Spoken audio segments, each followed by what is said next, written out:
Good afternoon, everyone. It is 3 o'clock. This is the Fremont County Planning Commission meeting of March 5th, 2024. I will call the roll. Larry Brown. Here. Gardner Fay. Here. John Carpenter. Here. Carper, thank you. Excuse me. My apologies.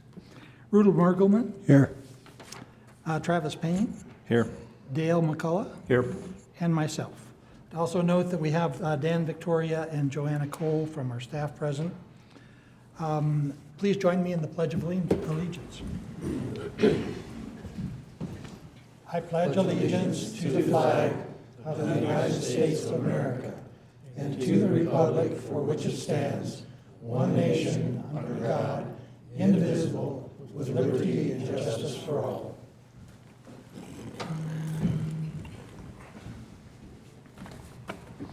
We do have an agenda, and does anybody have any additions to the agenda? Hearing none, I'd call for a motion. I make a motion to approve the agenda for March 5th, 2024. Thank you very much. We have a motion and a second. Any further discussion? Seeing none, Rudel, you want to start us off? Yes. Aye. Aye. Aye. Aye. Aye. Aye. Thank you, that passes. We do have the February 26th Planning Commission meeting minutes. Hope everybody's had a chance to review those. Any comments or changes that we made? Hearing none, I'm open to a motion. Move for approval of the February 6th Planning Commission meeting minutes. Thank you. I'll second. Thank you. We have a motion and a second. Any further discussion? Seeing none? Aye. Aye. Aye. Aye. Aye. Aye. Aye. And that passes unanimously also. Yes, sir. And I would remind people in attendance here today, if you do want to talk to us about any thing that's on our agenda, please fill out one of these slips of paper that are at that table over there. We don't have any unfinished business, and we do have some new business, which is MS 24-001 Hilgren, requesting approval for minor subdivision that will create a total of 2 lots. Matt, you're going to talk to us today. I am. Good afternoon. So we are asking for approval of a 2-lot subdivision. This is located out on County Road 95. It's southwest of Florence. It's out near the cemetery, kind of southwest of the cemetery. Right now it's 29 acres. There is one residence, mobile home located on the property. That will remain on the smaller lot, which will be 6 acres. The remaining 23 acres will be vacant at this time. It is serviced by the City of Florence for water. County Road 95 is paved and maintained by the county. It will be a septic system when and if they ever do build on that property. Right now, they're just trying to get it separated, and the people are wanting to buy it so they can have it for the future, so that there's no plans to build or anything right away. All utilities are adjacent, and that's it, if you have any questions. Dan, we'll hang on, we'll hear from the staff, and then we'll probably have some questions for you. All right, hello everyone. Here's minor sub 24-001 Hilgren. Applicant Kirk Hilgren, consultants Matt.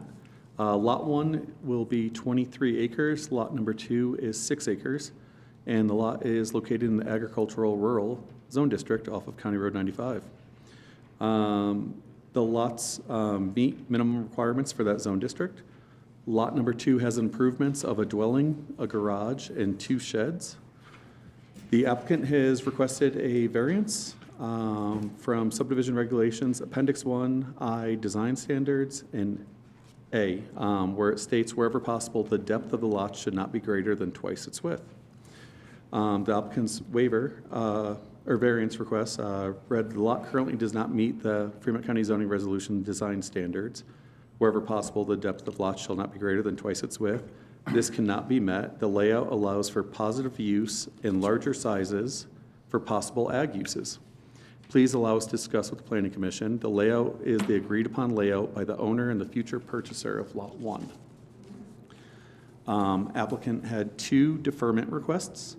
One was a soils test on Lot 2, and the deferment of the drainage plan until time of development on Lot 1. A contingency request, the applicant is requesting the access permits for Lot 2 be a contingency item.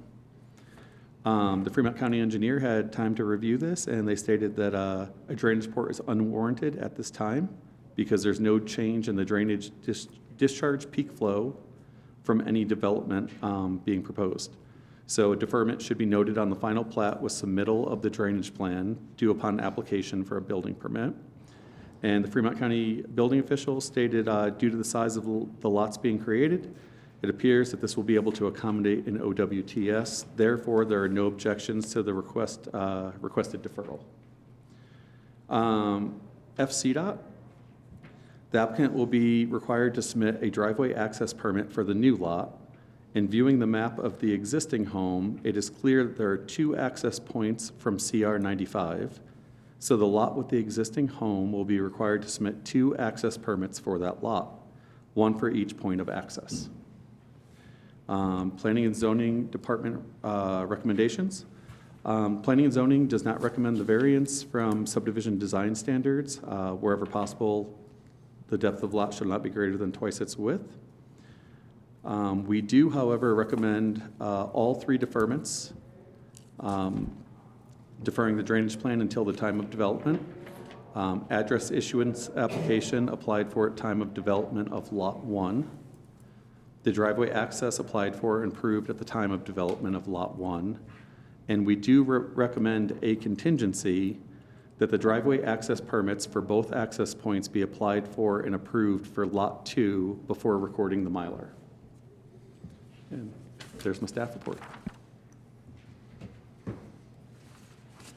Thank you. Questions from the panel? Yes. I have a couple. Dan, you just mentioned 2 access points from 95. Yes, sir. Is this property, is 95's on the north end of that, right, up on the upper part? Yes, I believe so. So there's only 300 and something feet accessing. Where would the second point come from? So there's a horseshoe driveway if you look on Lot 2, and I believe it's those access points that FCDOT is referring to. Give me 1 second here. I thought that driveway was on the remaining lot. It is. It's on the lot that already has the mobile on it. And FCDOT, when they reviewed their records, I guess it's showing that those were never applied for. So they may be existing, but FCDOT doesn't have records of them. That's why they're requesting they apply. And the easterly one is gated. They don't even use it. You know, at some point, somebody put that driveway in, and they used the westerly side to access the house. The easterly one's gated, so they don't even use it. The letter from CDOT stated they saw it on the GIS. Wouldn't they have the option of just applying for one if they wanted only one access point? Yes, yeah, so Okay, if all right. they don't want both accesses, they. Okay, I was just Yes, wondering sir. how you got there. The other question I have for you, Matt, as a design professional, I'm looking at the standards that say that the lot, and the standards start by saying wherever possible, the lots, and they give you a relationship no more than 2 times deeper than the width, I believe it is. Yes, sir. How is that possible on a lot that's 600 feet wide and 2,000 feet deep? Yeah, How's that ever gonna? Like Dan said, it already doesn't meet. You're the engineer. Tell me how it's possible to even do that. Well, you can start trying to structure things. So in some cases, you just can't. Most of the lots in Penrose don't meet that, and there's no way to get it to it. When you split those lots, and they just don't work. And so in some cases, it's just one of those, when you can, we get it, and we went through this on another project here recently with BOCC. It's kind of the same thing, is, the reason for that rule was to avoid people creating lots that just don't make sense. And so in this case, this lot's usable. It's not impairing the lot from being built on, in any other way. And so, this makes sense, and I think that's why we come before you to get the variance. Okay, so what I'm hearing is that it doesn't, we wouldn't be able to create a conforming lot out of a non-conforming lot is what we have there now. Right. And it's not possible. Right, Is I that, mean- is that the conclusion you come Right. to? Okay, thank you. So going along that line of questioning, do both lots have minimum frontage? Yes, both Yeah, lots they have meet minimum frontage. minimum frontage on- They meet the criteria of the zone district, yes. Gotcha, okay. Second question, has the county commissioners ruled on that previous, I think it was Canyon Farms, did they approve On that? Canyon Farms, they heard that last week, and they agreed with the variance request. They did agree with that? They did. Okay, thank you. So, further The only questions? thing, the regulation about it being twice as wide as it is long, I can see in a little lot or a little subdivision, but this is, we're talking 30 acres here. And that's, Yeah, I don't disagree. These are larger lots. There is a good chance that Lot 2 could be made to conform. Lot number 1 would, there's no way to make that one conform. So it's up to the verbiage of wherever possible. So it is possible, but at this one, it probably doesn't have a great impact. okay. So we are in the process of rewriting our zoning regulations.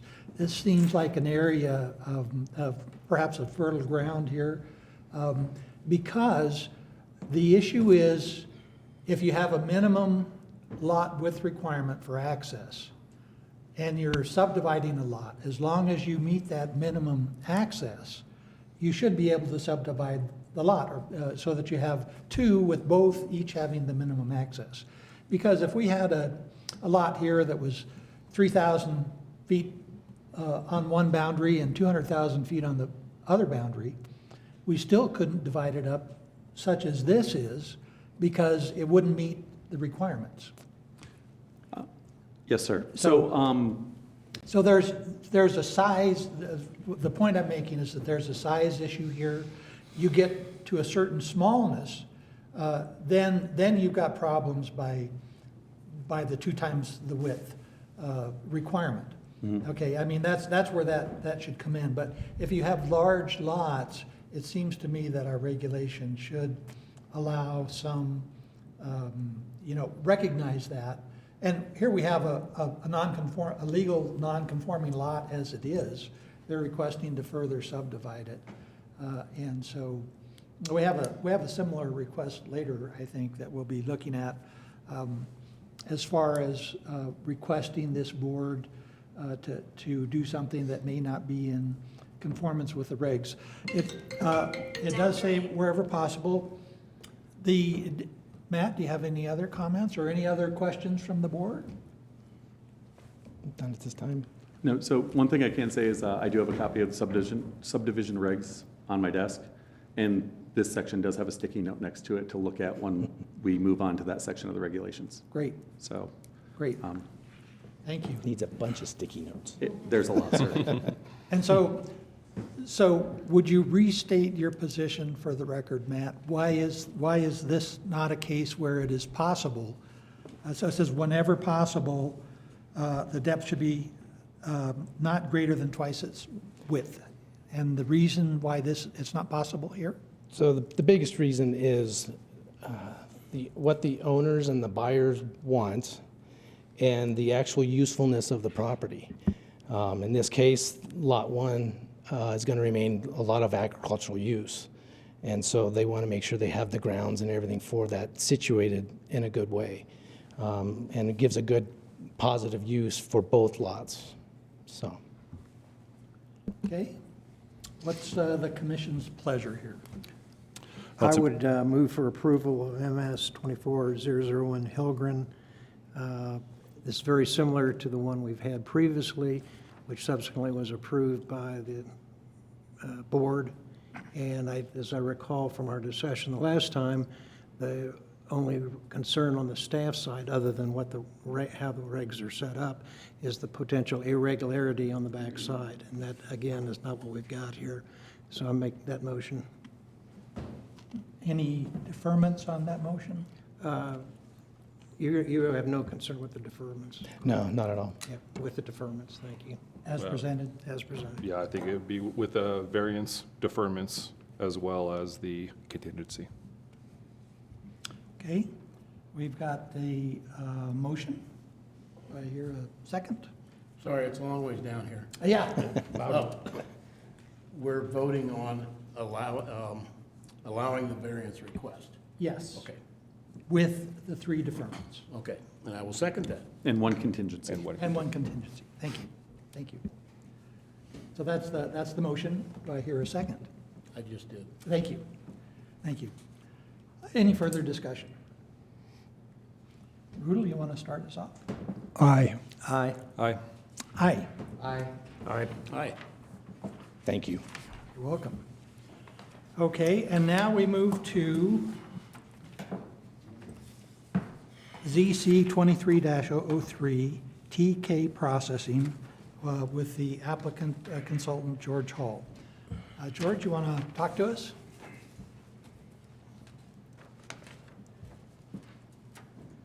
I don't think I'm going to be as long-winded as everybody else is on this, and I would like to say that Zach Tracy and Mr. Kessler are both here. They are part of TK Processing, and I'm going to actually let them do most of the discussion on this thing. Basically, we're on a piece of property at 1910 North Street. Previously, it had been opened as a meatpacking plant. It had operated for some period of time. Some of us may remember it being there, may not. For various reasons, it become apparent that it was not in compliance with some of the regulations, and it actually got shut down sometime in the mid-teens, I want to say. I don't have the exact day on that. I think late teens.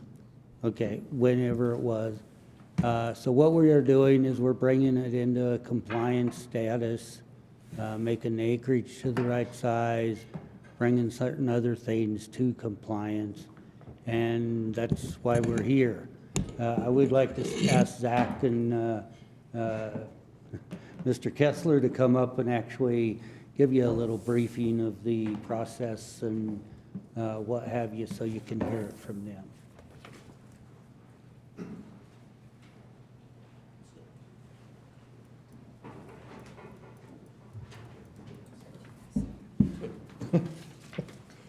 I'm Jeff Kessler, Zach Tracy. and we are the owners of TK Processing, and hoping to open up a new location at the property on 1910 North Street. What we are a family-owned and operated slaughterhouse / meatpacking plant, majority of which we will be doing with wild game and local ranchers. Bottom line is Fremont County has 2 other local processors, and the surrounding counties are greatly overwhelmed with the need. During COVID, there was a huge need for farm-to-table processing. People want to know where their meat is coming from. The services that we're going to be offering is going to give them exactly that. We're going to be providing them a much-needed service that is needed in Fremont County for our local ranching community, as well as other people that are deciding to get their meat from other locations other than Walmart. And what we're doing is we need to provide this service for the county. It is greatly needed, and the processors in town are greatly overwhelmed. Thank you. Yep. I'm good with him. Okay. Let's jump to our staff and hear the staff report. All right, so pretty extensive staff report on this one. We spent a lot of time working on this one, so I apologize if I'm long-winded, but there's a lot to say. All right, so we have in front of us zone change with final designation 23-003. Applicant is T&K Processing. Consultant is Crown Point Land Services. The property is located at 1906 and 1910 North Street. So the request is a zone change classification number 2 with a final development plan. We reviewed this project as a SRU, as we would a standard SRU requirement with the zone change. Its current zoning is agricultural estates. The 2 lots combined will have a total acreage of 2.27 acres. The proposed use is a slaughterhouse meat processing operation. And let's see here. So summary of requests. The applicant consultant, George Hall with Crown Point Land Services, on behalf of T&K Processing, is requesting to rezone 2.27 acres from agricultural estates to industrial. The application also includes a final development plan and special reviews permit to allow for slaughterhouse, meat processing and slaughter operations located at the 1906-1910 North Street property. The proposed development would include a slaughterhouse operation to be contained within the existing 2,619.7 square foot building on the eastern portion of the property. A holding pen is proposed in the southeast corner of the property outside of the proposed drainage easement, but within a 10-foot utility easement along the eastern boundary. Animals are to be held for a maximum of 4 hours in a holding pen. The plans identify a 900 square foot future cooler that may or not be constructed. The applicant has indicated that it is included as to the future possibilities as business may or may not require it. Additionally, a 1,159.2 square foot manufactured trailer is proposed to be used as office space, and an 831.6 square foot manufactured trailer would be dedicated as a watchman's quarters. 2 storage sheds are proposed to be located south of the watchman's quarters and behind the processing facility. There are 2 septic tanks, a leach field, and a 1,500-gallon holding tank. A total of 11 parking spaces are proposed with the delivery, pickup, unloading, and trailer backing areas to be surfaced with 6 inches of gravel. The west side of the property contains a manufactured home double-wide and accessory structures that are proposed to be removed within 18 months of the zone change approval to accommodate 18 additional parking spaces, the existing septic tank, leach field, and new detention pond and drainage easement. Due to the proximity of the proposed parking, drive aisles, existing leach fields, holding pens, trailer backing, and unloading areas, the applicant proposed to install a state statute legal agricultural fence to be placed for the safety of the easement to not be driven into. The eastern and western portions of the property are separated by an existing 6-foot wood privacy fence with a 4-foot employee walkway to provide employees pedestrian access from the employee parking area to the slaughterhouse operation. Screening of the proposed use is provided by a combination of the existing 6-foot-high wood privacy fence and the installation of new 6-foot-high wood privacy fencing along the eastern, southern, and a portion of the western property boundaries. Animal byproducts are produced as waste during the slaughtering and processing of domestic and wild animals. This includes, but not limited to, animal hides, hair, fats, organs, bone, and edible meats and blood. The applicant submitted an operation and waste plan that states the above referenced animal byproducts will be retained in bags and marked with a green denatured ink prior to being disposed of in a waste receptacle that is rated and approved for such products. That receptacle is being provided by Twin Enviro. All bags will be marked not for human consumption prior to being placed in the waste receptacle. Twin Enviro will then retrieve the waste and it will be disposed of in the appropriate location of the landfill. Additionally, there will be a 1,500-gallon holding tank located on the facility to handle the byproducts of the slaughtering process. Pumping and cleaning of the tanks would be done every 10 to 20 days, dependent on usage, and no byproducts would be placed in the typical leach field. Additionally, there would be around 25 gallons per day in the holding tank from the daily cleanup of rags, aprons, and cloths for the cleaning and sanitation of tools and tables. The applicant is proposing to have the holding tank equipped with a float with an alarm at 80% capacity, and as noted, the tank will be pumped at that time and processing would be halted until it's below the 80% mark. T&K Processing is proposed to be open 300 days per year, 5.5 days per week. The hours of operation are between 6 a.m. to 7 p.m. Monday through Friday, and 6 a.m. to 1 p.m. on Saturday, and are closed on Sundays. Additionally, the operation would be open during the wild game season after hours, on-call animal drop-off only. A maximum of 10 animals per day would be processed by appointment only.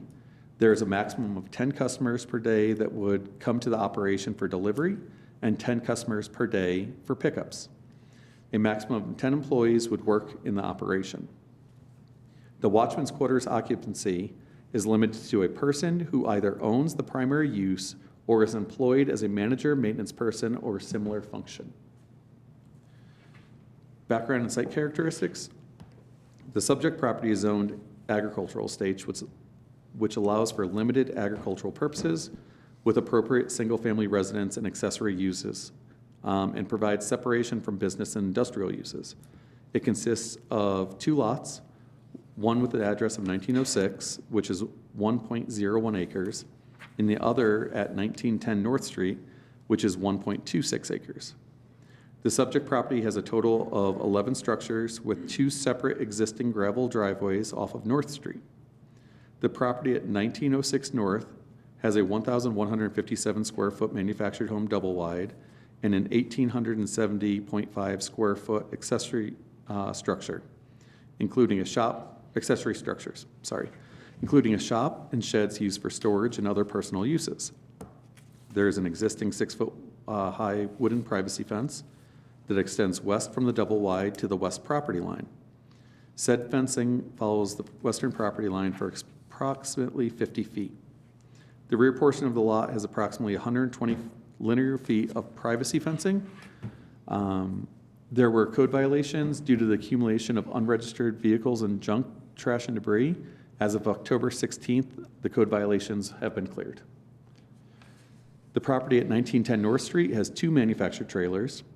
One is 831.6 square feet and located on the northwestern portion of the lot, and the other is 1,159.2 square feet located on the eastern portion of the lot. There is also a 2,619.7 square foot shop and 2 sheds. Existing structures consist of chain link along North Street and the interior of the site, and a 6 foot privacy fence located on the east, west, and south lot line. There are 4 mature trees on the North Street frontage and smaller trees in the front yard of the 1,159 square foot trailer. At some point in the past, 1910 North Street parcel also was a functioning meat packing business. However, the business was closed down because slaughterhouse was not allowed in the agricultural estates zone district, and due to non-compliance with minimum property requirements, it could not be brought into compliance. Upon combining the properties and approval of the zone change and special permitting, the owners intend to operate a meat processing / slaughtering operation. The general slope of both of the properties is south-southeast. There is a large drainage ditch just outside the south property line, which provides stormwater drainage for the subject properties and adjacent lots. The subject properties and adjacent properties presently slope to this ditch, which appears to have been constructed to provide drainage for the immediate area. The applicant indicates that the federal government agency that issues permits and licenses for the proposed use is the USDA. For referral responses, the application was sent out for 5 rounds of referral review to Fremont County departments and external agencies. All Fremont County department comments have been adequately addressed in the February 5th, 2024 resubmittal, with the exceptions noted in the staff report. For regulatory requirements, zone changes that change the property to an industrial zone district are classified as a zone change 2, wherein there are 2 alternative review processes for applicants, a use designation or a final development plan. Since the applicant is ready to develop the property, they have elected for the final development plan and forego the use designation processing. In reviewing the proposal, the Planning Commission considers the following application requirements. So, compliance with the intent and purpose of the Fremont County zoning resolution. The industrial zone district is established to provide for general industrial and manufacturing activities. The proposed slaughterhouse use is subject to the issuance of a special review use permit and must demonstrate compliance with the Fremont County zoning resolution. Special review approval criteria, application and development requirements, parking and loading requirements, and performance standards of the industrial zone district. The narrative below provides an analysis of compliance with the development requirements for the industrial zone. Minimum lot size. As noted above, the subject property consists of 2 lots. The applicant has submitted a request for a vacation of interior lot line, to combine the two lots into a single 2.27 acre lot. Staff finds that upon approval of the vacation of interior lot line, the property would comply with the minimum lot size requirements of the industrial zone. Staff has set forth a recommended contingency that the vacation of interior lot line must be approved and recorded by Fremont County prior to the approval of this zone change application.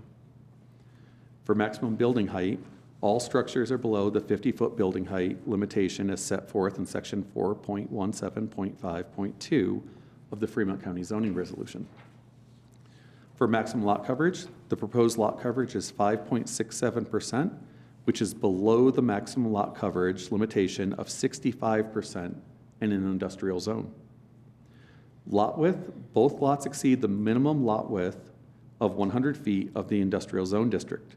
Upon approval of the vacation of interior lot line, the property would be 301.65 feet in width, thereby exceeding the minimum requirements. Minimum setback requirements. The February 5th, 2024 resubmittal includes a final development plan that depicts the location dimensions at least 2 property lines for each building and structure. Staff finds all buildings and structures must comply with the minimum setback requirements of the industrial zone, with the exception of the following. Of the front setback, the 831.6 square foot manufactured home is proposed to be utilized as a watchman's quarters. It has a front setback of 26.4 feet, which complies with the 25-foot minimum setback of the agricultural estates zone district. Since the request is to rezone the property to industrial, the site must comply with industrial zone district setback requirements, which is 40 feet. Through the development review process, the applicant asked staff to make the front 13.6 foot setback encroachment a waiver due to the fact it complies with the current zone and it's a pre-existing condition. Staff informed the applicant there is not a waiver process for setback encroachment. The request would be a variance to the Board of Zoning Adjustments.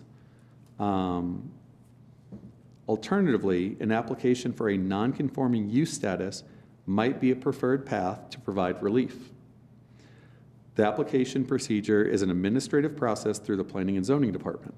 A non-conforming use is a land use that was valid or lawful when brought into existence, but as of the effective date of Fremont County zoning resolution or subsequent amendments is prohibited by or inconsistent with requirements of the zoning resolution.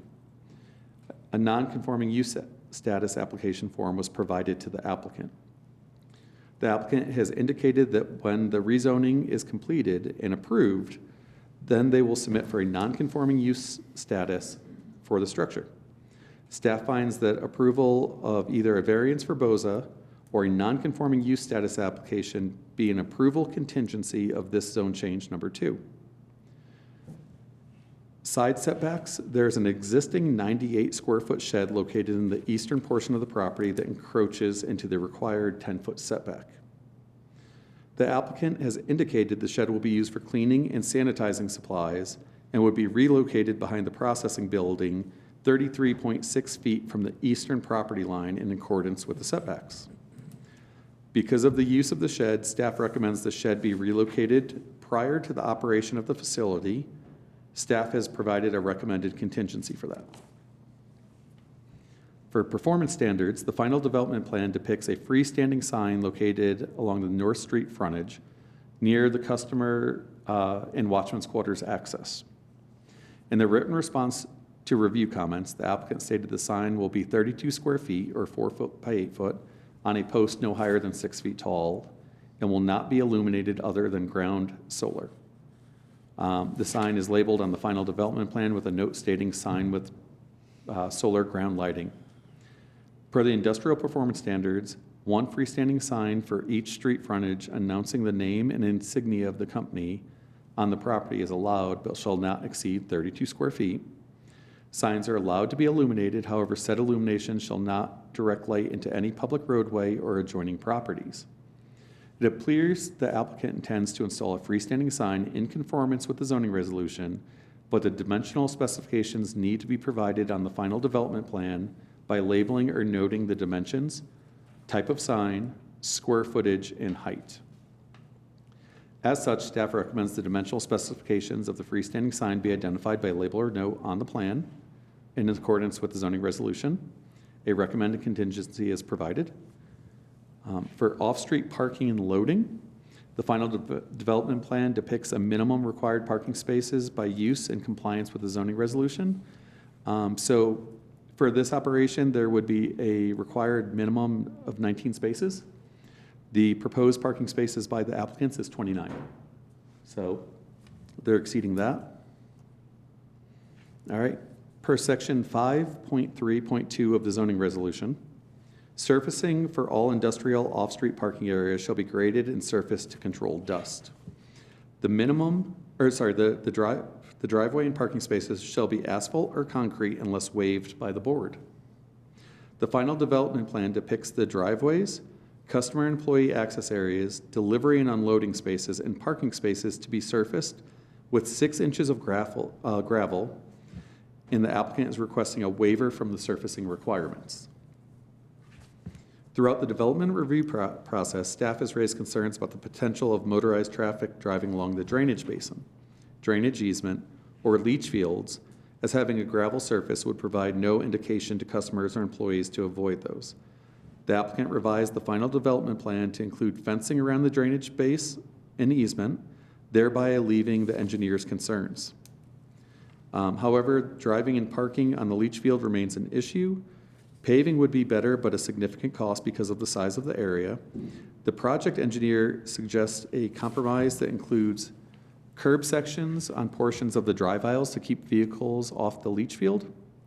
Staff has provided a recommended contingency to implement the project engineer's suggested compromise. We've also had discussions about the intent is to provide a physical and visual barrier. So curbing may not exactly be that, but they may have the option to propose, say, if they want to line it with large rocks or use some other items in order to establish what the engineer's goal was. So we have a little bit of flexibility with that. In terms of accessible parking space, staff continues to recommend the accessible parking space be surfaced with asphalt or concrete in compliance with section 5.4.3.2.1.2 of the zoning resolution, and the accessible route is provided from the accessible parking to the accessible entrance as required by section 5.4.3.211. On December 27, 2023, submittal depicted an ADA ramp would be attached to the proposed office, but did not show it connected to the space. Hold on one second here. On the February 5th resubmittal, it removed the ADA ramp with no explanation. It still proposes the accessible space with 6 inches of gravel with compaction.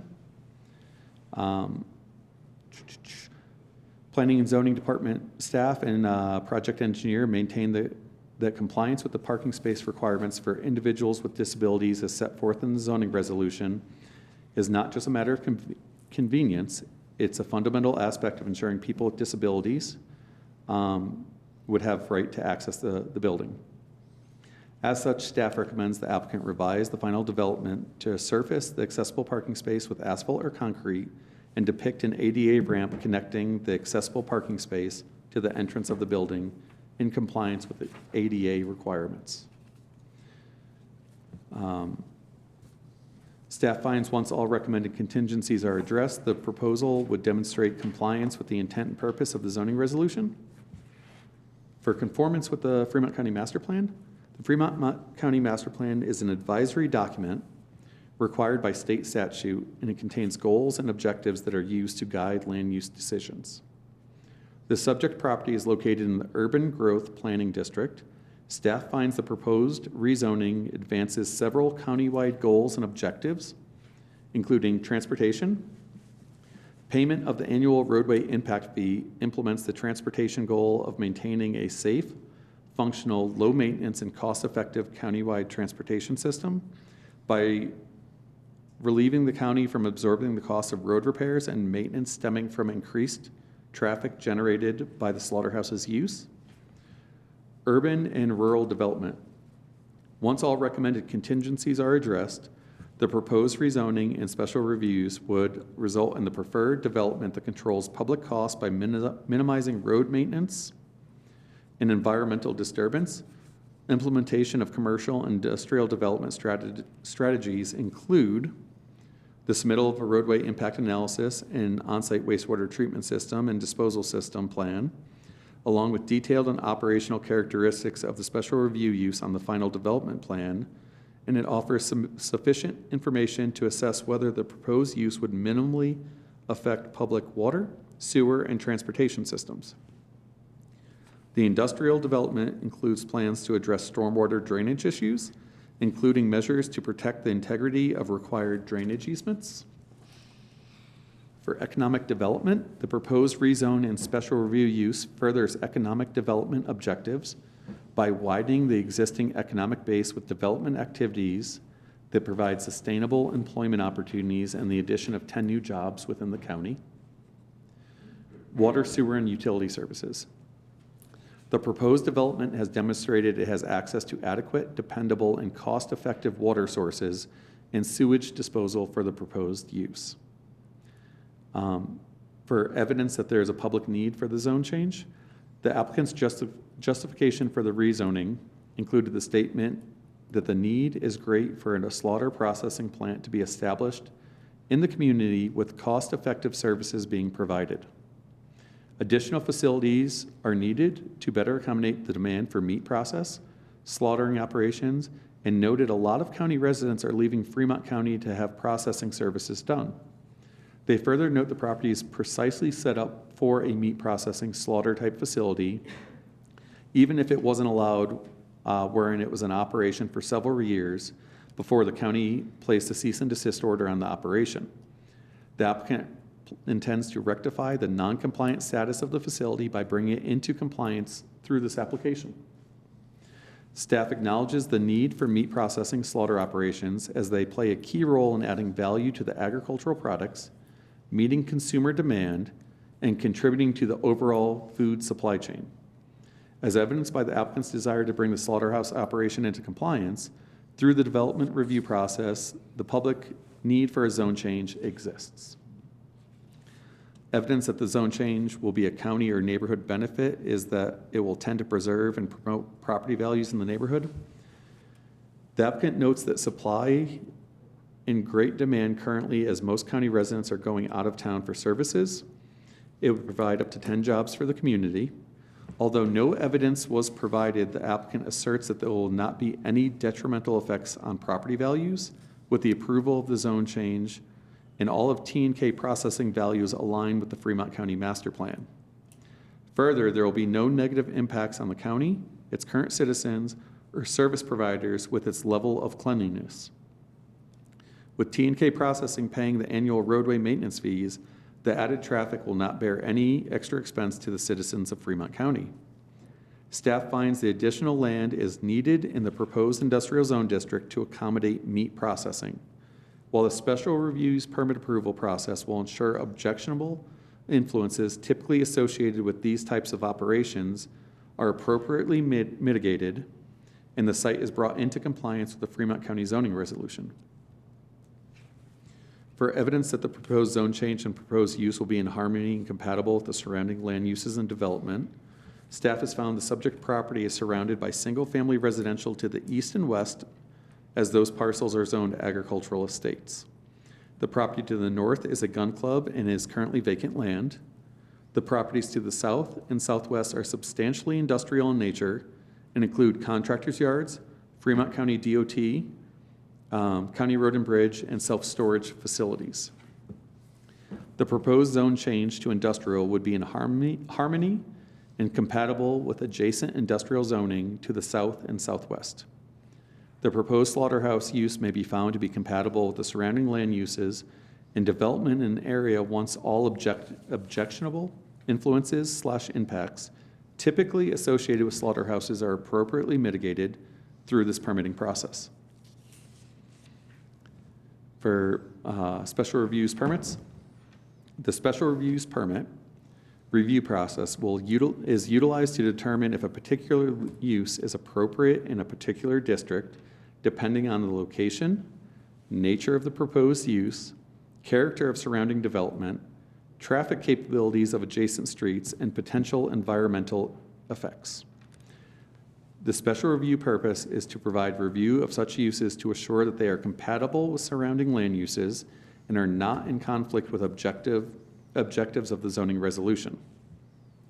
The Planning Commission may recommend approval of a special review use permit, provided that it is established by evidence presented to the Commission that the proposed use is in accordance with the provisions of the Fremont County Master Plan and zoning resolution, and further that the following qualifications have been met. The location of the proposed use is compatible and harmonious with the surrounding neighborhood. Slaughterhouses are intensive operations linked to objectionable impacts that, if not addressed, may not be compatible or harmonious with nearby land uses. The location of the holding pens had raised concerns during the development review process because they abut the lower intensity single-family land use to the east, and they encroach on a utility easement and could compromise the function of the detention pond and drainage easement. Per section 5.2.4 of buffering and landscaping requirements, applicants are required to provide screening or buffering. That once we brought that up with the applicant stated that due to the climate of the area and the overusage of valuable water, it would seem that planting shrubs and trees, et cetera, would not be practical with the county's landscaping requirements. So let's see, while staff can understand the overusage of valuable water, the holding pen should be moved back at least 10 feet from the eastern property line outside of the utility easement. Let's see here. To mitigate any potential conflicts with the agricultural estates zone property to the east and an inability to maintain said easement with animals in it. The applicant moved the holding pens outside of the drainage easement to the south, but still shows it within the 10-foot utility easement. When we had a discussion with the applicant, they stated that they would make provisions if anyone needed to access that utility easement, to have the pens empty and allow access into the easement with proper notice.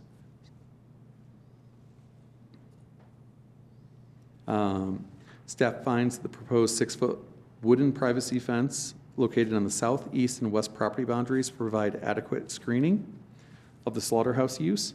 However, concerns remain about the encroachment of the holding pens, but they stated they'll provide access. The proposed use will not have a detrimental effect on property values. The applicant maintains that the proposed slaughterhouse use will not have a detrimental effect on property values.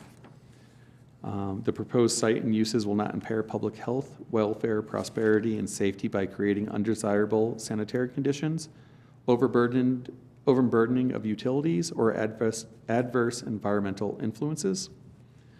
For sanitation, due to the proposed business being a meat processing facility, the building official required information on the on-site wastewater treatment system, disposal method, and water usage. The initial application did not contain any means of sanitation proposed with the application. The applicant has since provided an OWTS and sanitation disposal method, which include a more detailed explanation of the hoof-to-package water usage. The building official found the water usage that is summarized in the processing might be questionable, but believes with strict water conservation from the kill to package process, the water usage numbers the applicant has provided are acceptable. The notes on the final development plan indicate the holding tank will have a float with an alarm at 80% capacity, and that the tank shall be pumped at that time, and processing would be halted till below the 80% mark.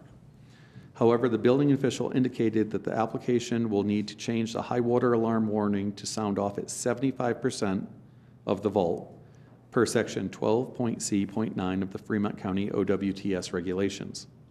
Use of any vault will need the approval of the Fremont County Board of Health. A recommended contingency is provided for the Commissioner's consideration. For water supply, the Park Center Water District submitted a will serve letter subject to the developer installing and testing a Park Center Water District approved backflow prevention device. On the February 5th, 2024 final development plan includes a note that the Park Center approved backflow prevention device will be installed. For fire protection, The subject property is in the Canyon City Fire District. The only comment provided from the district was for the operator to add a multi-purpose fire extinguisher for each business building. For drainage, the Fremont County project engineer reviewed the drainage report and found the report dated December 10th, 2023 addressed all comments and concerns. The applicant proposes to dedicate a drainage easement on the vacation of interior lot line plat to accommodate the required detention pond. The project engineer added a requirement to protect the integrity of the detention pond and easement due to the proximity of vehicles and animals and the critical compact spacing in the development. The applicant should install a permanent, more visible fence. The applicant has revised the final development plan to include a note stating the drainage easement shall have a state statute legal agricultural fencing placed for the safety of the easement. Said fence would be a 4-strand wire fence. The project engineer found the proposed fencing would adequately protect the integrity of the detention pond and easements. For utilities, the applicant has depicted all utilities on the final development plan. The 10-foot utility easement is required to be dedicated along the exterior of the property as part of the vacation of interior lot line. The holding pens are proposed to be located within said utility easement. We have raised concerns about the potential animal conflicts with the easement in the event utility providers would need access or work within the 10-foot easement. The applicant claims that based on development, the easement would not be utilized, and if anyone needed access to it, they would arrange for access, but it is unlikely. As such, a note has been added to the final development plan, granting access to all utility easements when requested. Utility providers will review easement dedication through the vacation of interior lot line process. If objections related to the encroachment of the holding pen on the utility easement, the holding pen would need to be relocated outside of the easement. No concerns related to the overburdening of utilities were received from the utility providers, and the building official has no outstanding concerns related to the location of proposed and existing sanitation. For environmental influences, the disposal of animal carcasses and animal byproducts can pose challenges for waste management. The operation and waste management plan was reviewed by the Fremont County Building and Environmental Health Department. All animal byproducts will be disposed of by Twin Enviro. Fremont County Weed Management issued an integrated weed management plan to address various weed species that are in the vicinity of the planning area. Staff finds that all potential public health, welfare, prosperity, and safety impacts have been minimized and mitigated, subject to conformance with the recommended contingencies. The site will be served by streets and roads of sufficient capacity to carry the traffic generated by the proposed use, and the proposed use will not result in undue traffic congestion or hazards. The subject property gains access via 2 driveways off of North Street, which is classified as a local roadway. North Street is gravel and maintained by the county. A roadway impact analysis included in the November 16th, 2023 resubmittal estimates the business will generate 22 to 40 vehicle trips per day. Fremont County Department of Transportation reviewed the rezoning request and determined the applicant will need to pay annual roadway impact fees in accordance with the roadway worksheet based upon information provided by the applicant in the zone change application. In the January 23rd, 2024 resubmittal, the applicant provided revised math for the roadway worksheet to reduce the annual fee amount. Fremont County DOT noted that the applicant is assuming that he is only responsible for the road in front of the business and noted there would be an 800% increase in traffic on the 3/4 mile section of county maintained road that is being created by the applicant's business. Fremont County DOT stated the department should not bear the cost of road repairs and maintenance while the applicant's business profits and will not amend the roadway worksheet. The site is sufficiently sized to accommodate the proposed use together with yards, open spaces, walls and fences, parking and loading facilities, landscaping, and such other provisions required by the resolution.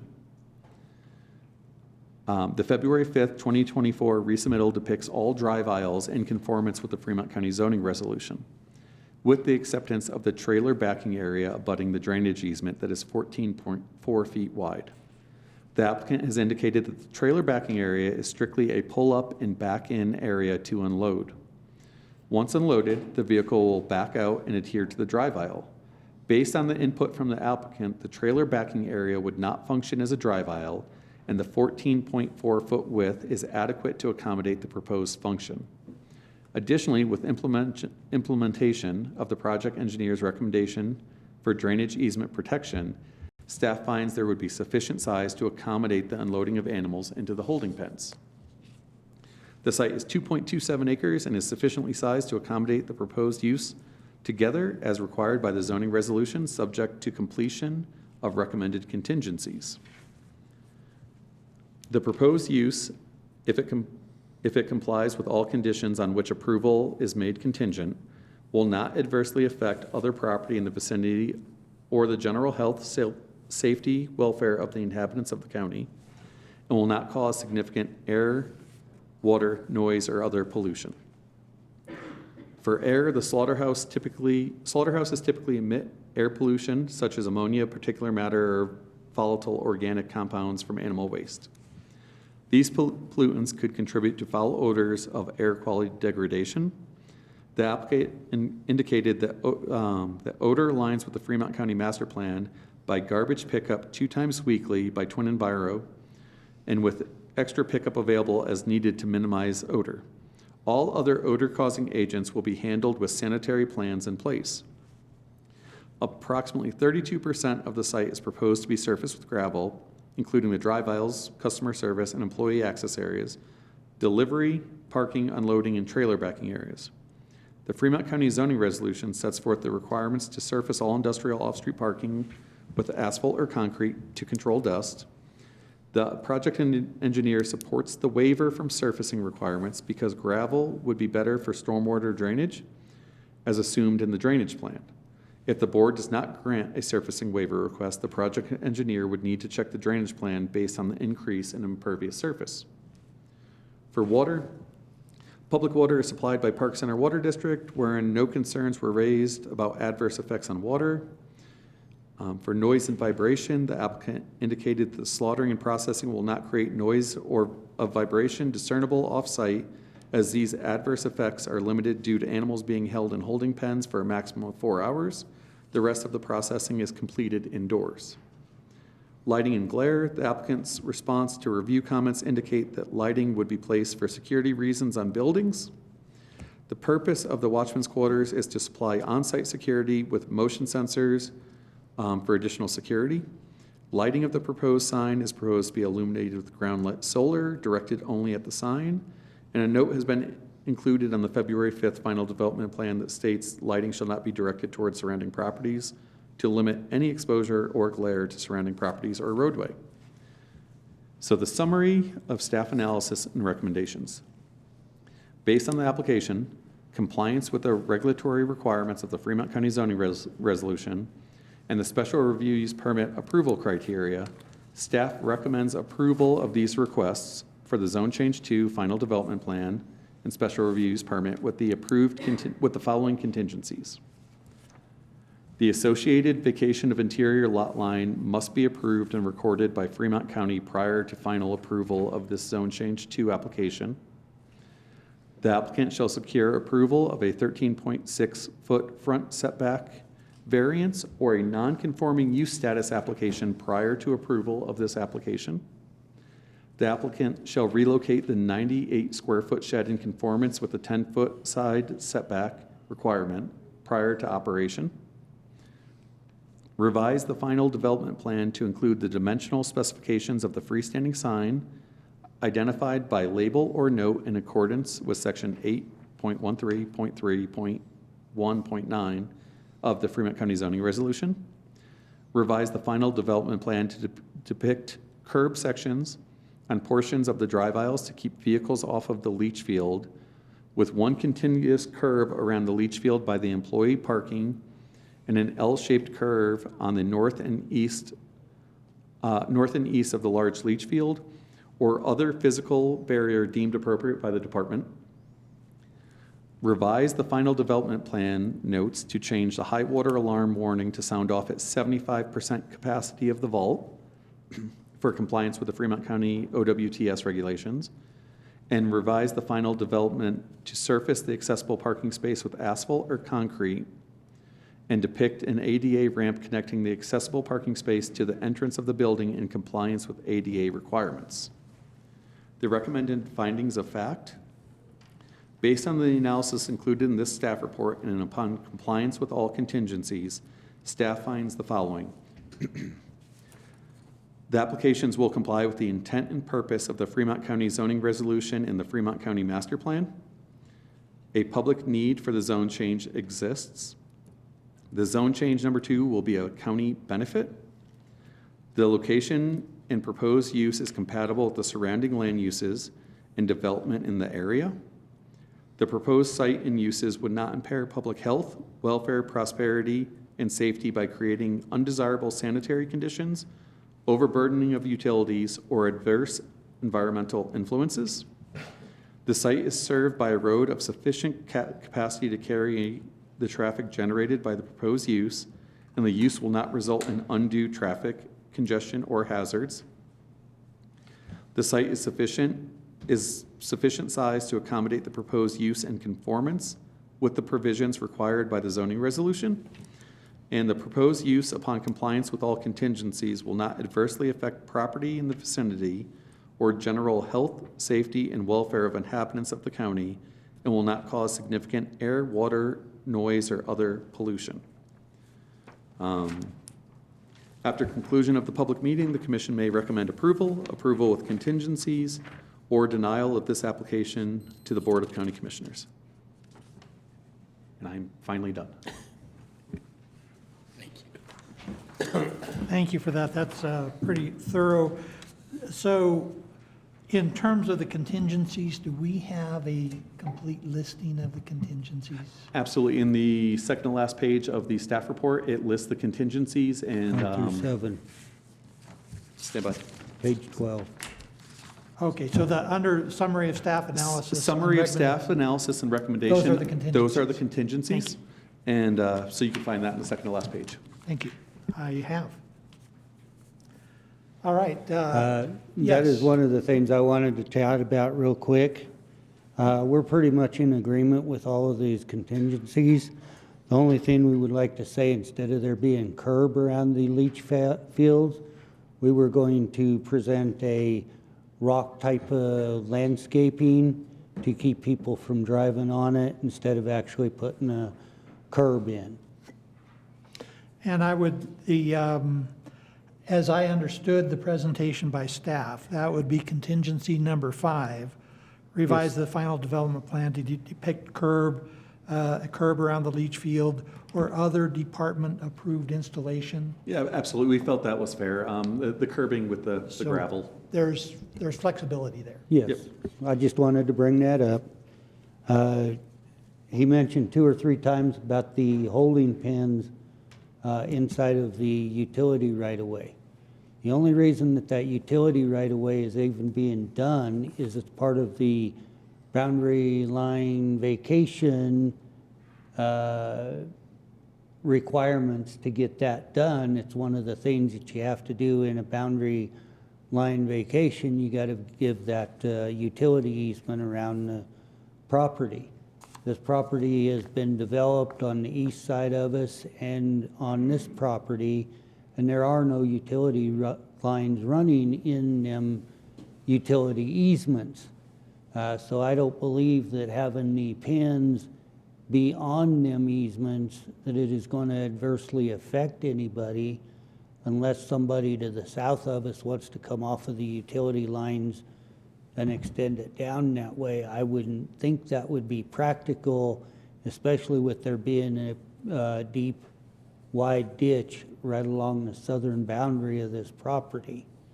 It wouldn't be necessarily practical, so the highly unlikely that any type of utilities would ever go in to that area. But as I understand it, the applicant has agreed that if a utility Right. easement access was requested, the pins would be moved to allow that and then Correct. replaced. Correct. But what I was getting at, and you guys probably don't have the authority, is that if there was something modified with the boundary line adjustment and where we did not have to provide that utility easement around there, it wouldn't exist in the first place. So it's part of your regulations is the Understand. reason that it's there. Understand the comment. Thank you. I think what we'll do before we go to questions from the panel is we do have a couple of requests to speak, and I'll take them in the order that I got them. And so Jesse Dolan, 2856 Juniper Street, is that correct? Yes, it's Damon, but that's okay. It Thank you. doesn't matter. I'm not big on it. Hi, I'm Jessie Damon, and I come here from a resident standpoint on the other side of the slaughterhouse. My parents, Jeff and Debbie Bray, moved into 1900 North Street in 1990. I was a little girl. My mom went through the operation of the slaughterhouse before when they were operating, and it places a huge headache and heartache on the residents surrounding them. My mom, as it says, is agriculture zoned. This will need a different zoning. She has horses and animals on her property and always has.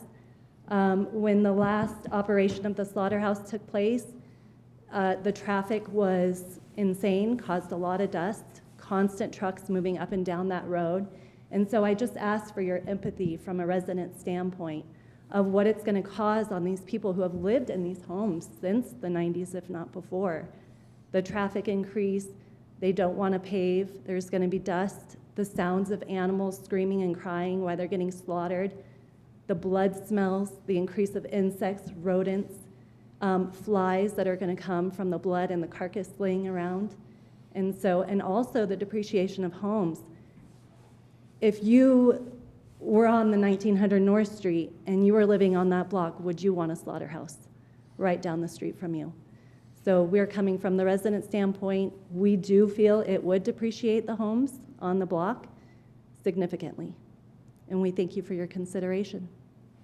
Thank you. Hang on here, we may have a couple of questions or comments for you. Absolutely. And so just so I understand for sure, Jesse, your parents currently live on North Street, is Yes, that they're on correct? 1900 North Street. 1900, and this is Yes. 1910 and 1906, Yes. I believe. So the slaughterhouse is located to the east of them, 3 or 4 properties away.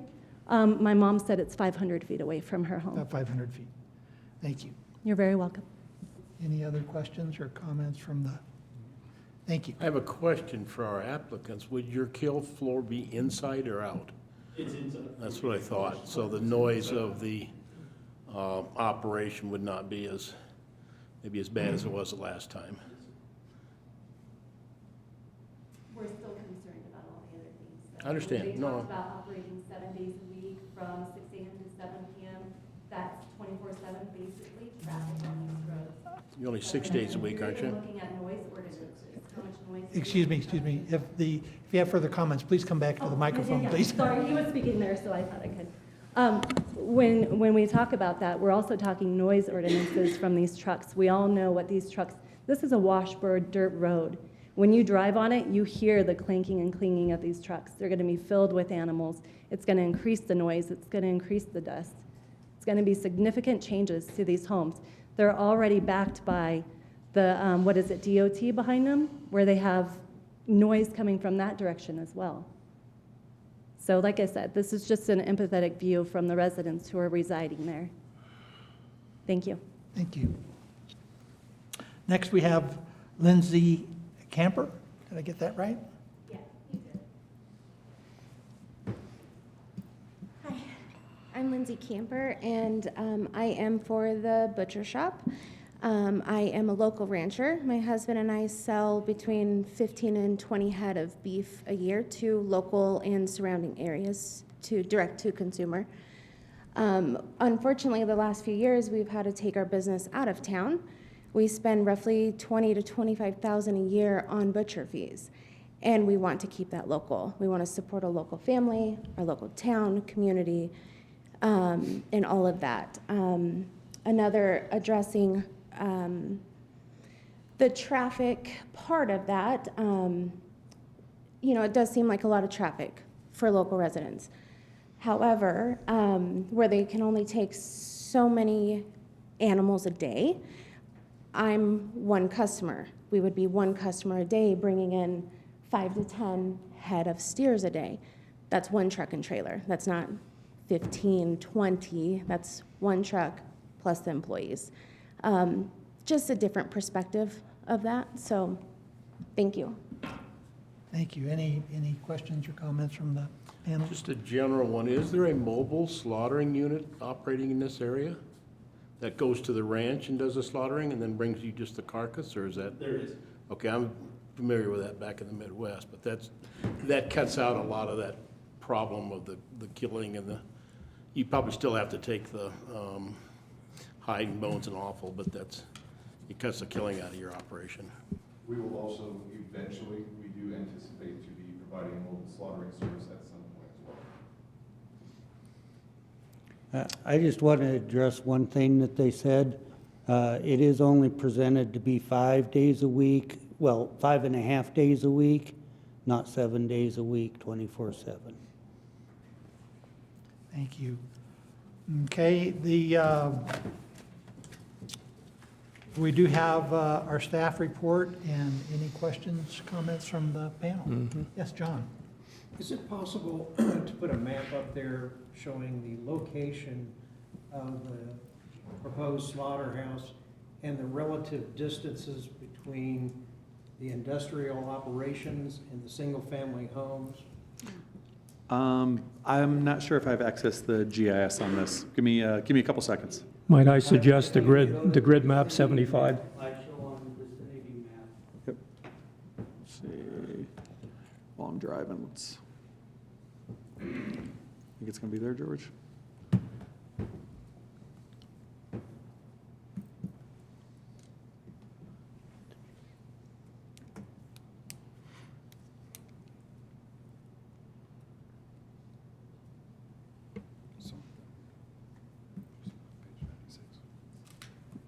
I did, but I can't.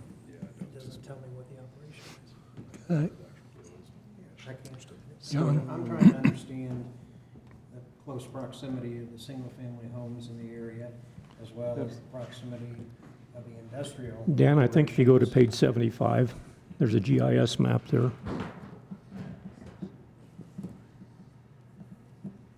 So there's the vicinity map, but Go up a couple. so.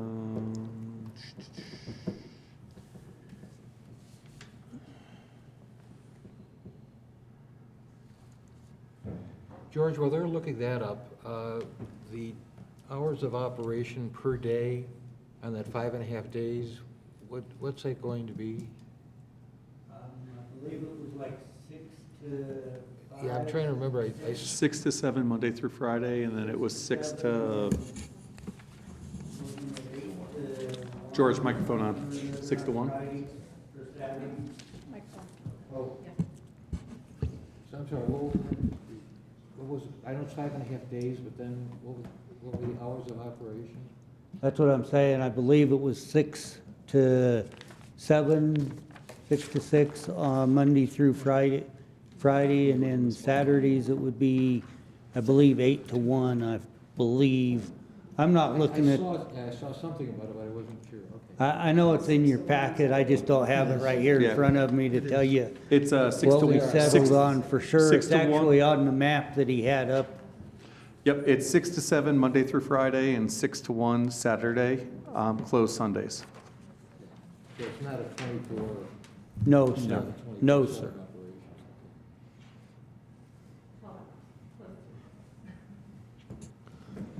You would do your kill operation in a condensed time in the morning, or would you be, and then do all your processing and cleanup at night, so it's not a drawn out affair?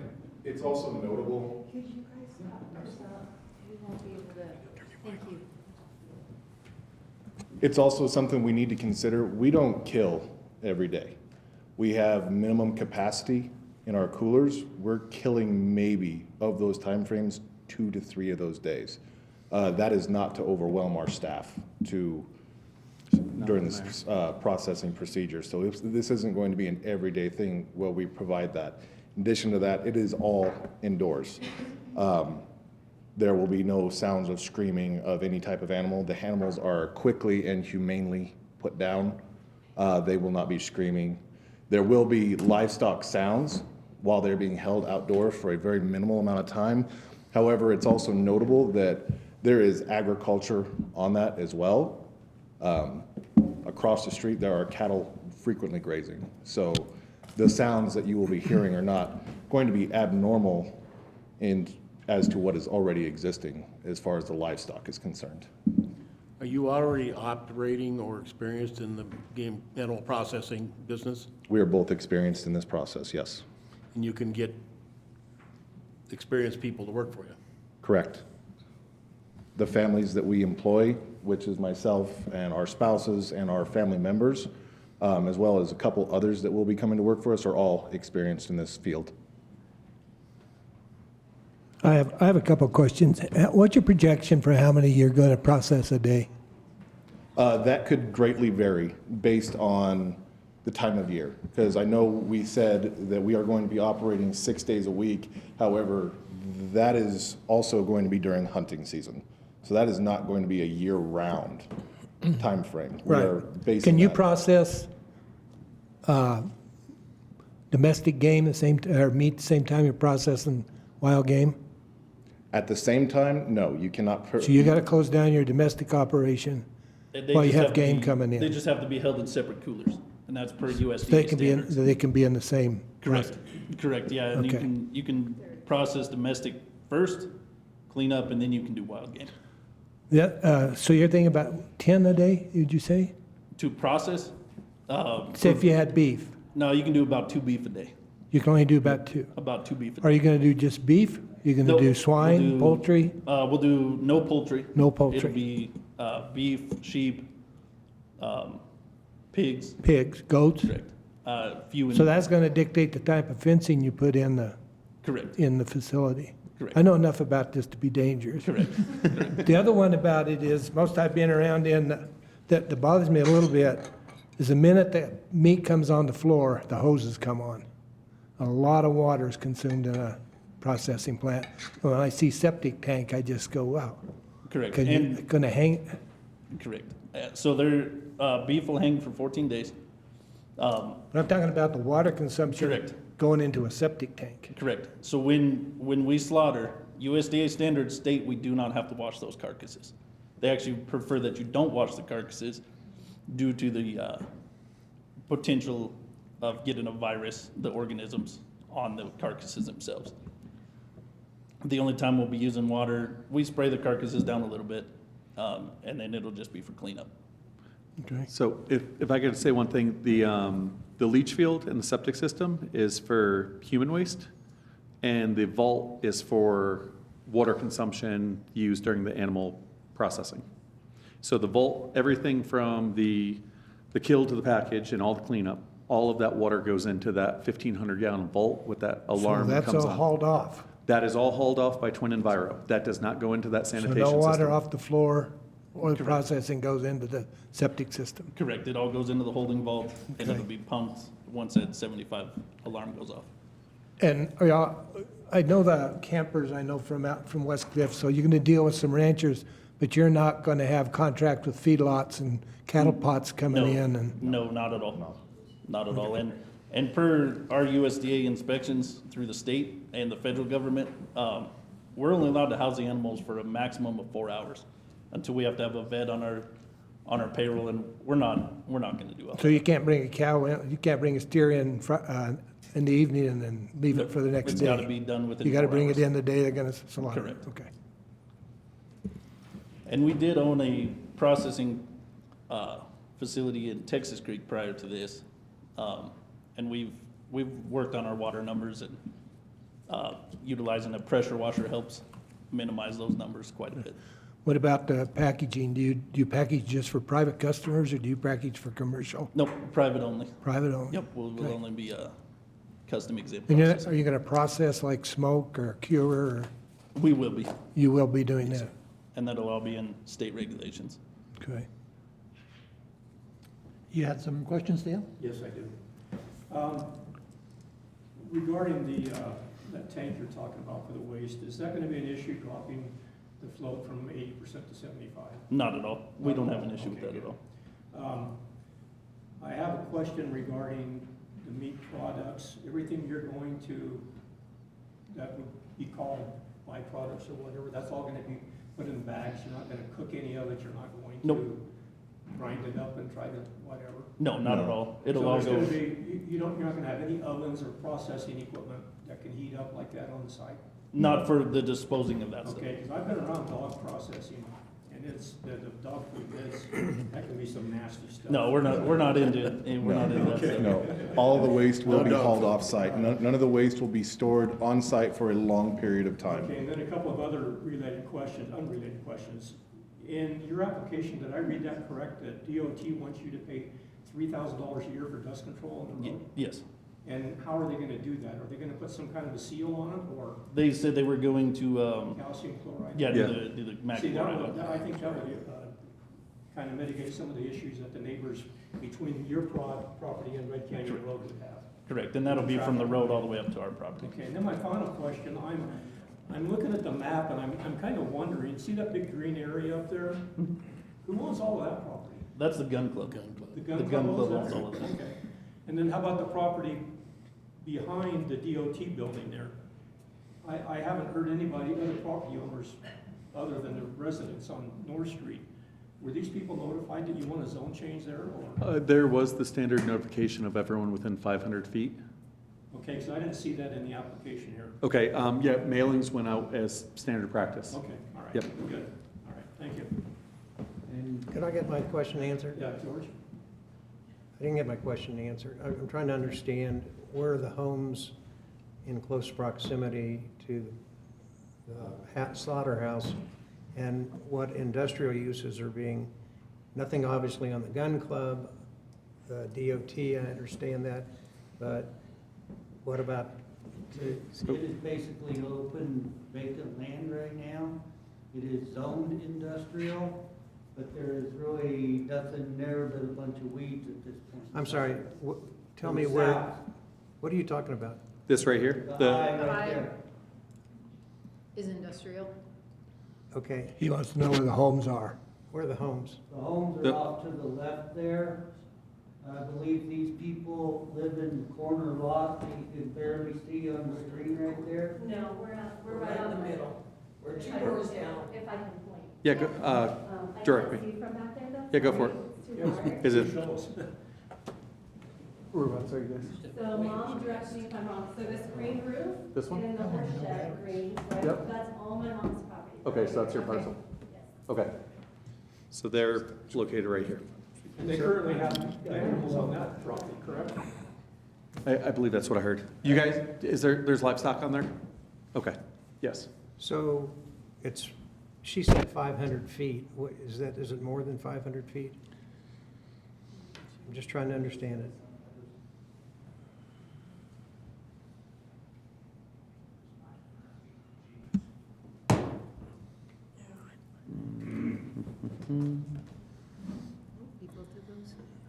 Yeah, it's gonna be both of those. Hold on one second. Probably about 425 to 450. Okay.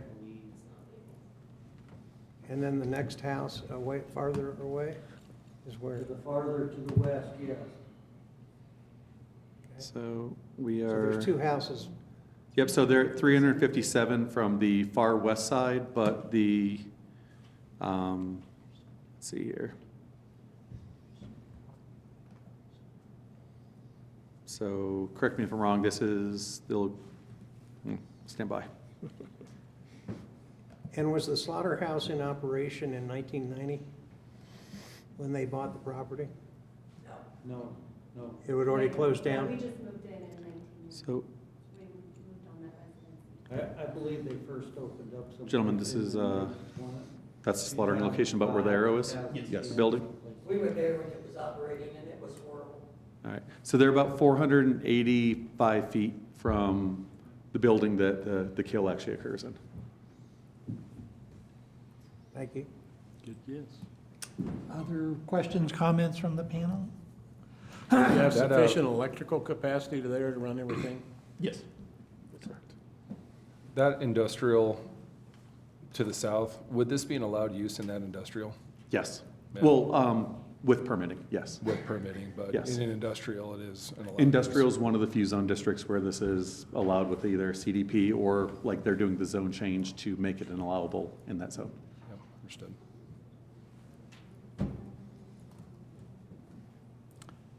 Other questions or comments? I might have a few. Yes, sir? For an industrial zone, a meat processing plant, do we have a minimum distance required between that and a nearest resident in our regulations? We do not. We do not. Might make a note of that. That might be something we want to address. Are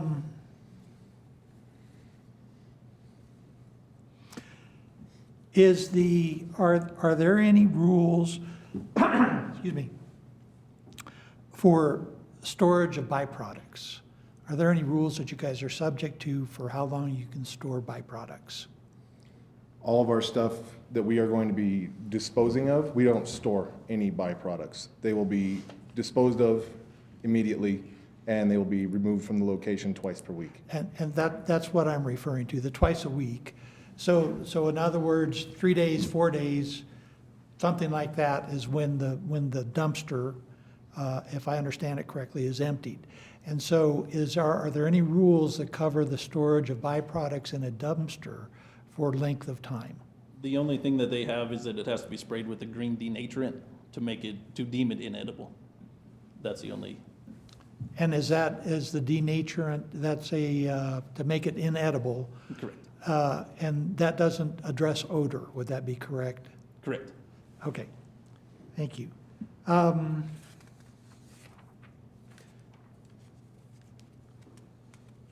It sounds like in the application there may be sheds moving and other things moving, a trailer being removed.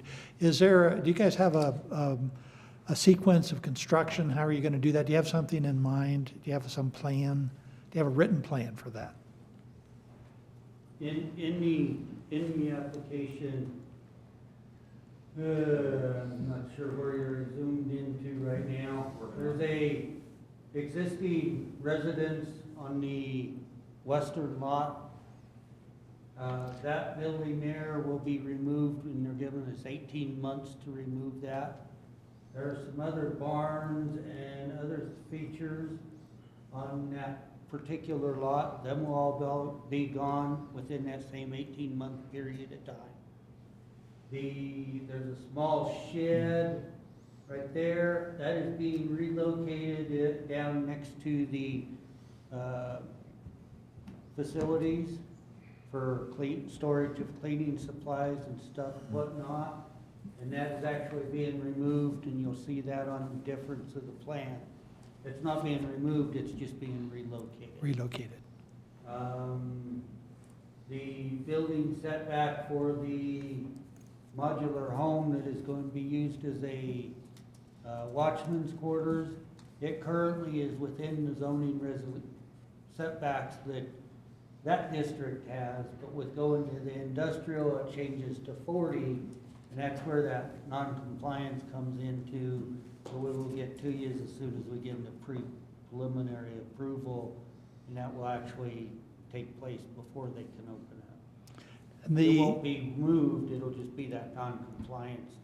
I wouldn't call it a preliminary approval, George. I'd call it a conditional approval. Okay, conditional, I used the Conditional. wrong word, sorry.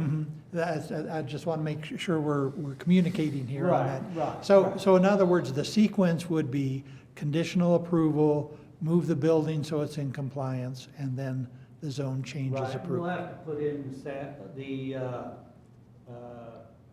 drainage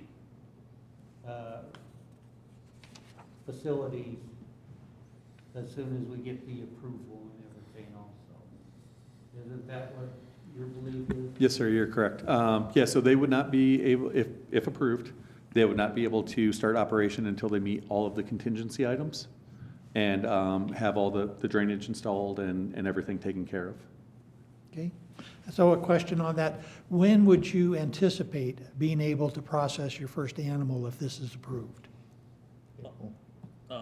It'd probably be as long as everything gets approved and we get everything done, we still have to do our state inspection. They'll just, the State Department of Agriculture comes out.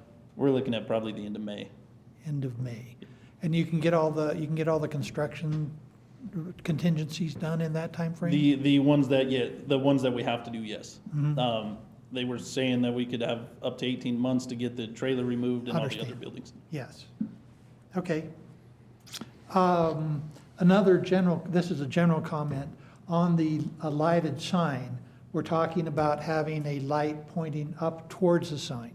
One of the things the city has concerned itself with is the dark skies initiative, where in the regulations, it's discouraged to point lights up at the sky, rather have them pointing down to illuminate something. Do we have any? We don't have any regulations on that, but if they propose a downlit light instead of an upward light, I know we addressed it not shining and having an impact on anyone else. That's a very good suggestion. So if they chose to do downlit, that would certainly be acceptable.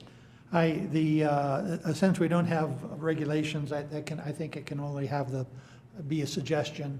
But my suggestion is that, take another note, that we include looking at those issues in our rewrite of our regulations, because that can be, light pollution, especially in a rural setting, can be And pretty. in talking about the illumination of the sign, I don't believe it's the intention of being straight up. I believe it's a ground solar type of light that would actually shine away from the road and directly on the sign. Yeah, kind of an upward dimension, but not straight up by any means. Understand. Thank you. That's very nice. I appreciate that.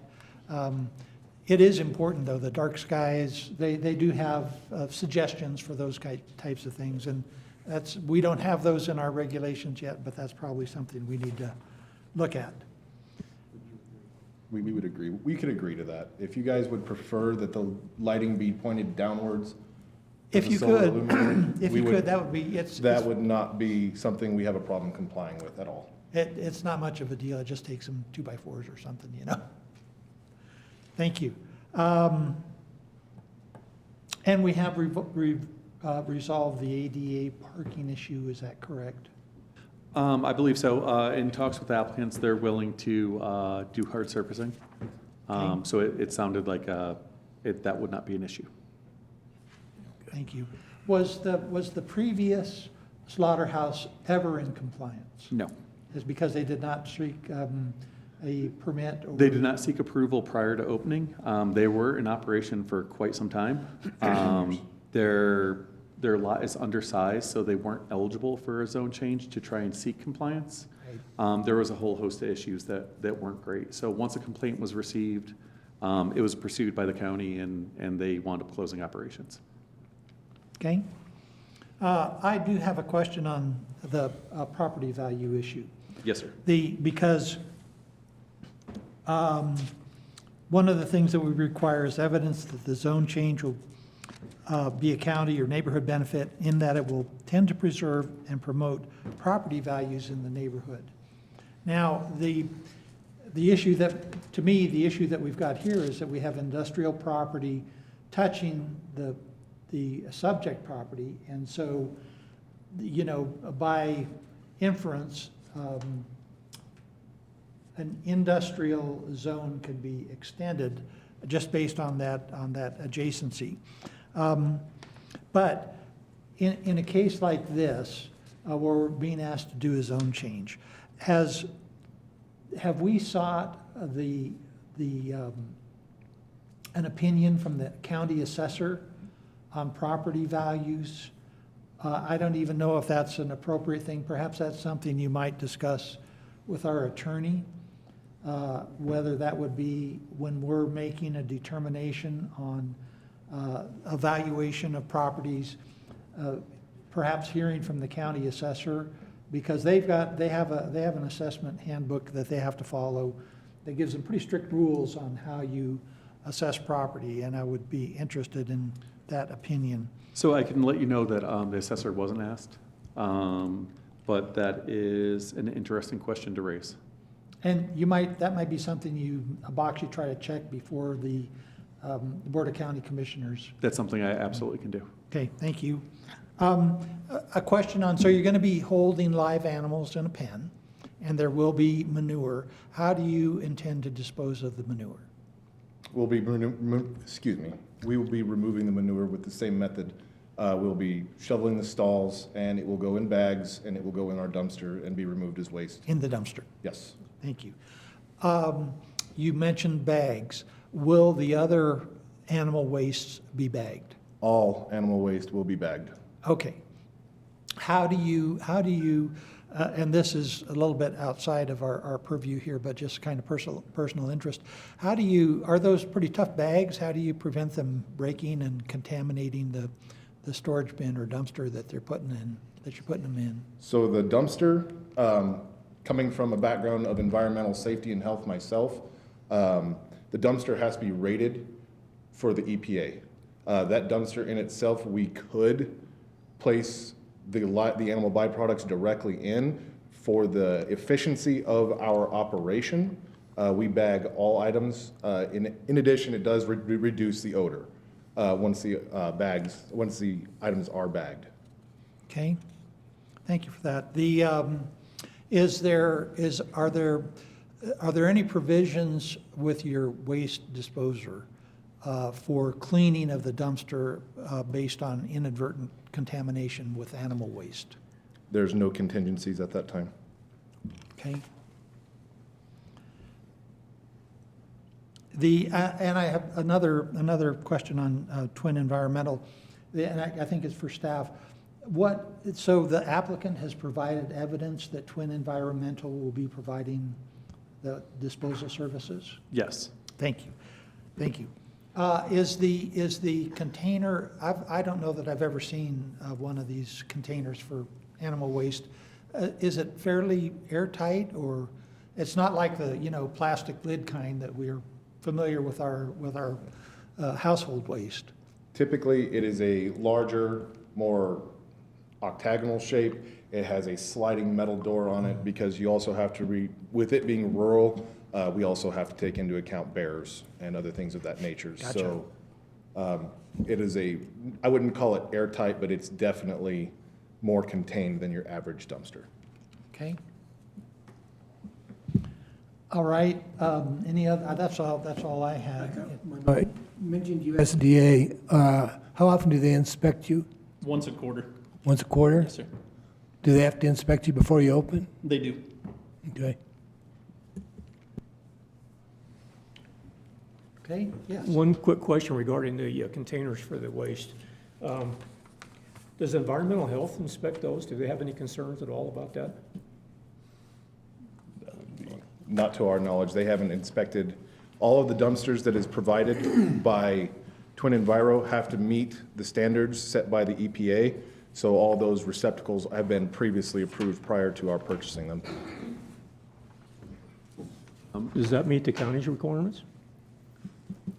I'm going to say I can check with the Department of Public Health to see if they have any concerns about the dumpsters and inspection of them. I think you should check with them. Yes. I know they do annual inspections at a landfill or a transfer station, but that's normally the site and not the actual receptacles. So I can look into that, absolutely. Okay, thank you. Okay. Any other questions from the panel? Okay, we have in front of us a proposal for TK processing.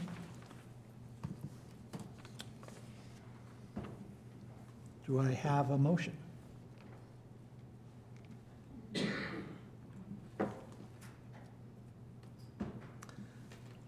I'll move we approve zone change 23-003 for TK processing with the aforementioned recommendations.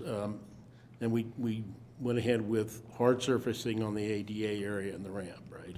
Yes, hard Okay. surfacing for the ADA and the ramp, and then that's That would be number 7 of the analysis and recommendations. So do we have to revise number 5 for the requested rocks rather than curb? That'd be fine, yeah. Yeah. Or other department-approved installation. And the, Yeah.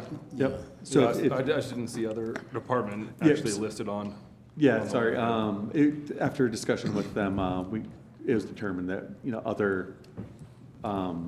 other items that could accomplish the same goal would be sufficient. So that's why your staff report doesn't reflect that. But yeah, if that's okay with you guys. Okay, and lowering the alarm to 75% from 80. So the motion is for all 7 contingencies? Yes. Is that correct? okay, we have a motion I'll second. and a second. Is there any discussion? Before I vote, or before we call the vote, it's obvious that the last operator of this operation maybe was not quite up to speed and annoyed these folks who, granted, it is industrial around it. They are within 500 feet of it.